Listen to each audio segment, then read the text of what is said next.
Obesity can kill. It's a stark truth, and here's the kicker.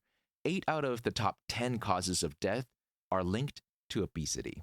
It's not just an adult problem either. Our kids are tipping the scales too, and it's putting their development and health in serious jeopardy. So, how bad is the problem? Well, in 2022, 1 in 8 people worldwide were living with obesity, and that's not just a statistic, it's a global crisis. Since 1990, adult obesity has more than doubled, while adolescent obesity has skyrocketed, quadrupling over the same period. Now let's bring this closer to home. In Taiwan, over half of adults are now overweight or obese, contributing heavily to Southeast Asia's growing obesity rates. Compare that to Japan and South Korea, where obesity hovers over 5%. And it doesn't stop here. Among elementary school students in Taiwan, over 30% are struggling with being overweight or obese. It's ironic, isn't it? A country where greetings still echo the phrase, "Have you eaten?" More and more people, young and old, are carrying extra pounds. Today, we're diving deep into this health epidemic, the numbers, the impact, and the cultural crossroads Taiwan finds itself at. So stick around because this is a conversation you don't want to miss. I'm your host, Joey Chou, and this is Beyond the Reefs.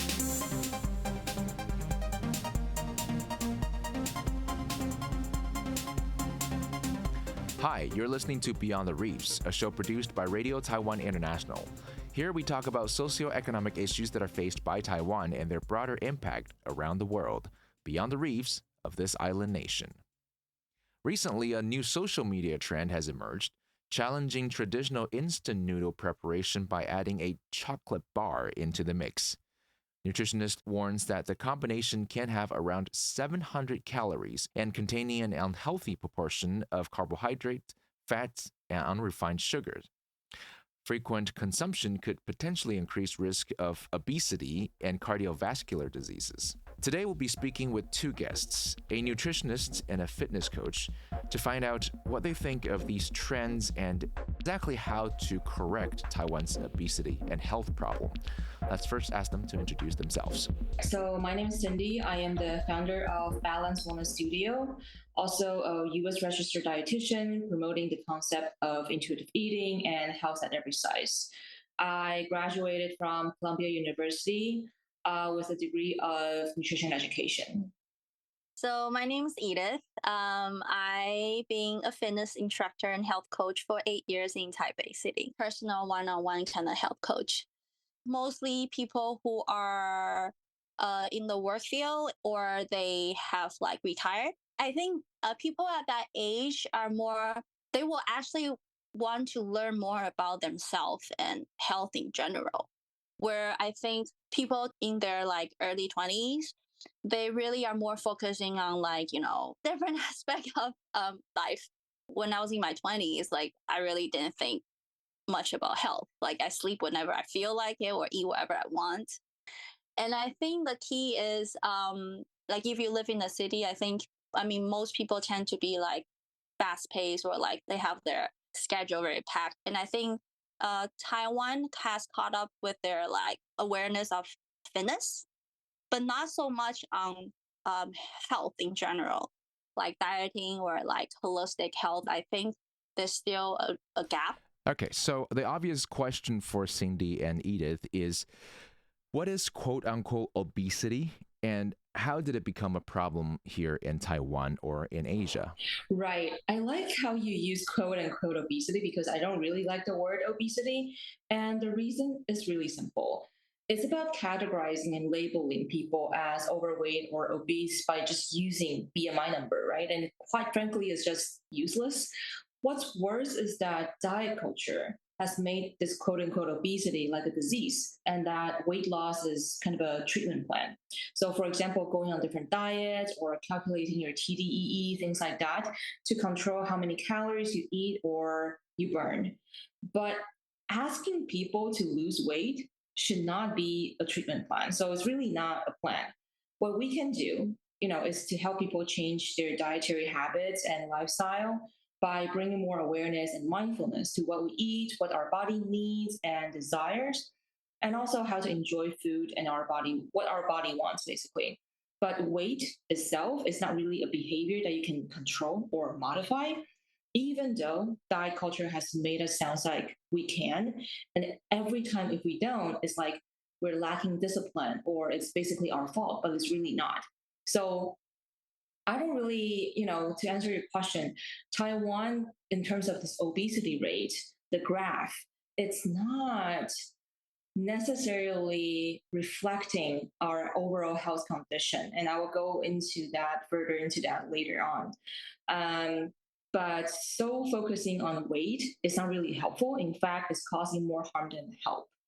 And so, in my opinion, I wouldn't use the word obesity. What I would say to measure one's health would be like people who are suffering from excessive weight gain or people who are not being able to maintain a stable weight or, people who are having a really hard time to establish a healthy relationship with food and their own body, which then can cause one's eating to be more and more out of control. So something like binge eating, emotional eating, and eating more than you need, right? So yeah, basically obesity, quote unquote obesity, to measure one's health is creating more health problems than fixing anything, really. So, with the cultural wise, I think Asian culture tend to prioritize work over health. So, leading to mindset of okay, work first, enjoy life later, and long working hours, leave little time for self care. So, instead of hitting the gym, many people would prefer to just go to relaxing activity or treat themselves in a nice meal. I think it's just overall culture and the convenience. And overall, Taiwan food culture is like mostly high calorie, high sugar, like carbohydrate rich and processed food. And so, example would be like our breakfast, like all the street vendors, like there's a lot of beverage shop or convenience store at every corner. I think that also is the main reason. So Taiwanese breakfast mostly are like starch based, like egg rolls, but like with little proteins, mostly like carbohydrate and or like you say fried rice or fried noodles or like tarnished cake, but mostly made from starch. I think overall Taiwan, I think protein is very, very hard to find compared with North America. Like their main focus would be like for a meal, they'll be like protein based. But for us, it's like carbohydrate based and a little vegetable and a little protein. And people who actually want to work out and build some muscle, we tend to need a little bit more intake on, good fats and like a lot of proteins. And talking about good fat, I think it's hard to find it in Taiwan. You really have to, spend a little extra or planning ahead to have a healthy meal. So a typical healthy meal for like myself, I usually have like a good protein, usually some eggs or some kind of seafood. Well, maybe not seafood in the morning, but mostly eggs and like fruits. And if I'm going to a workout after, I'll have some carbohydrate but not the main proportion, maybe like 20-30%, and protein maybe like 40-50%, and the rest will be like fibers like fruit and vegetables. Fruits are easy to find in Taiwan, however they are very high in sugar. They're super high in sugar because they're all modified. Right. Same with if you want to have good ends or achieve your goals, a little bit of planning and a little bit of effort is definitely necessary. And those that are closest to you or most easily accessible usually aren't the most beneficial. Now, we would like to understand what is keeping us from being healthy. We mentioned a few things, of course, about accessibility to healthy ingredients, but what else? There are many contributing factors in terms of overall health and wellness. And the things we talk about, such as what we eat, how often we exercise, are all part of the picture here. But I wanted to point out something that most people may not realize. It's diet culture's manipulation to make us believe that losing weight and being thin is always healthier.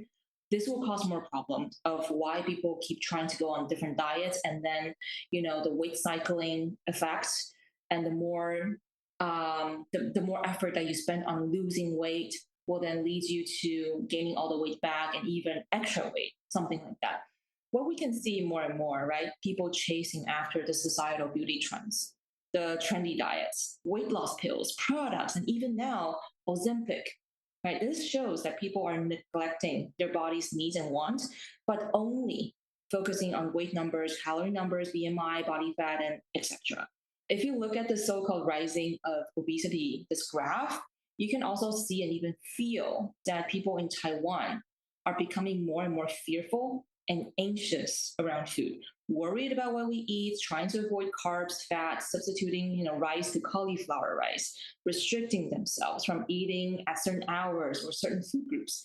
These are all the behaviors that we can see as long, when the obesity rate is getting higher and higher. But then when you look at the people around you, they're always really careful about what they eat. So that is really, weird. So not only about just food, but exercising has become one of the essentials, right? When we talk about health. So comparing 20 years ago, maybe there's barely any gyms in Taiwan, but now it's everywhere. And people have been pushing themselves to exercise, signing up for gyms, personal trainers. And yes, this problem of quote unquote obesity is still rising. So if 20 years ago we have no gyms, no packaged chicken breasts or healthy bento boxes, even our bubble tea merchandises don't have all these like less sugar, 50% sugar, no sugar options, but now, we do. So we're doing everything extra carefully to control our weight, and yet the problem of obesity has become more serious issue nowadays compared to 20 years ago. So it's really interesting contributing factors if you just focus on weight. And it shouldn't be that way. If you look at how our society is right now, then what is something that we can focus on? Maybe the stress factors, maybe how social economic status, maybe how often we can assess food options, healthy food options, things like that are all something that we can look further into, and also how our food is prepared rather than just focusing on weight loss and diet plans, things like that. And also, I think it's the price. I do find there's a lot more healthy 便当. They tend to be like boiled, not much seasoning. Yeah, more sous vide and a lot of like blanched vegetables. However, I think it's the price. For example, a typical traditional 便当 will be around 100 NT. But where if you want to have a healthier selection of a healthier cooking style and a better portion of like the nutrition we need, tend to jump like to double the price, like close to 200. And sometimes the portion is so small, like I have to eat one and a half for me. Yeah, and I'm a girl, right? So, or for a guy who want to build up, it's really hard. You probably have to eat two 便当 at least. Very, very expensive. Also, I think for some other country, it may be easier for them to cook at home. But understanding in Taiwan, there's a lot of people, especially in the city, there's a lot of places that don't really have a proper kitchen. And, even like grocery shopping is difficult because you go to like stores to buy it, they are very highly marked up. If you go to like local market, their hours they have to work, right? Or, you know, another thing is like, though I don't know, for people who don't live in Taiwan, we have to like chase after garbage trucks. If you have a lot of like say like leftovers or like it's just a lot of trouble, not just price, but just you really, I think, would spend a lot more time just to prep a meal. So you have to make effort. I'm not saying it's not doable. So you really have to prioritize. You have to say, okay, I'm committed and I'm gonna prioritize my, planning my meals ahead and stuff. So you probably have to pre-cook your meal, not like cooking every day. I think giving the accessibility of healthcare in Taiwan, because it's so easy access, so people really tend to have like quick fix, like just having medication or like fast diet, rather than investing adjust like making effort to adjust their daily habits. And also another key thing which most people miss is misleading advertisement and labeling on processed food that are promote as nutritional food.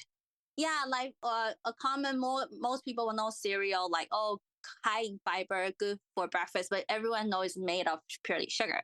So in Taiwan will be like a lot of like crackers that say, oh, high in fiber, and it contain a lot of good nuts, good oil. But if you really look at how it is made and all the ingredient in there, is highly processed. That's why it's misleading. A lot of people will say, okay, I can just have this maybe nutritional bar, or like, oh, I have this snack. They label healthy, but actually they are really, really like opposite of healthy. Right. We're not saying that everybody needs to become a nutritionist, but some basic understanding of ingredients and the way food is prepared is most likely necessary to maintain a healthy diet, and of course, learn how to exercise correctly. Now, our final question for our guests here today is, how do you recommend that people approach living well and healthily? How do you think we should manage our health?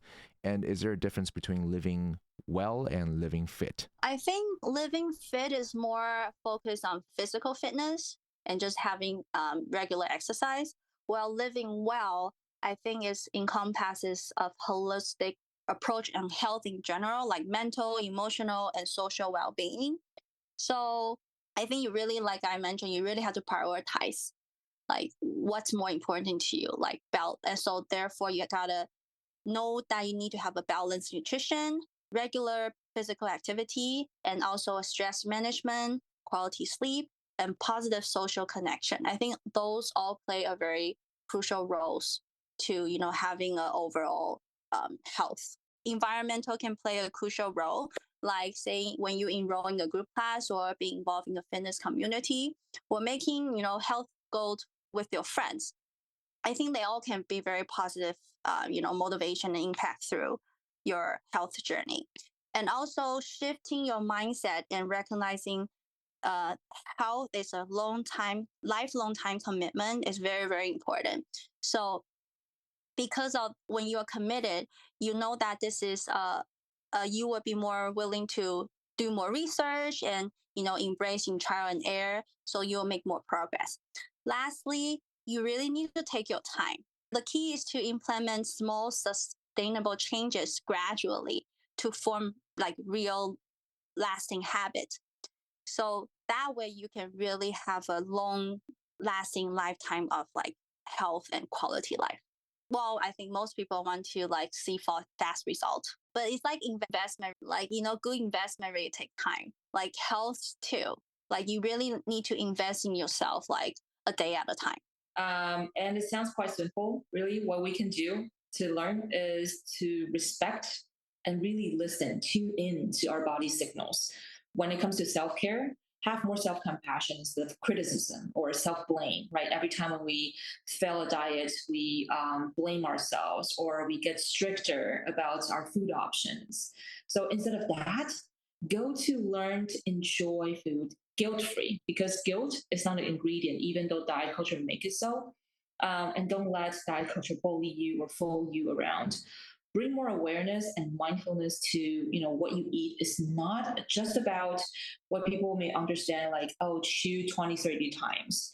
Being mindful about what you're eating is taking care of your overall well-being. So listen to your body signals like the hunger cue, satisfaction, what food really brings you joy.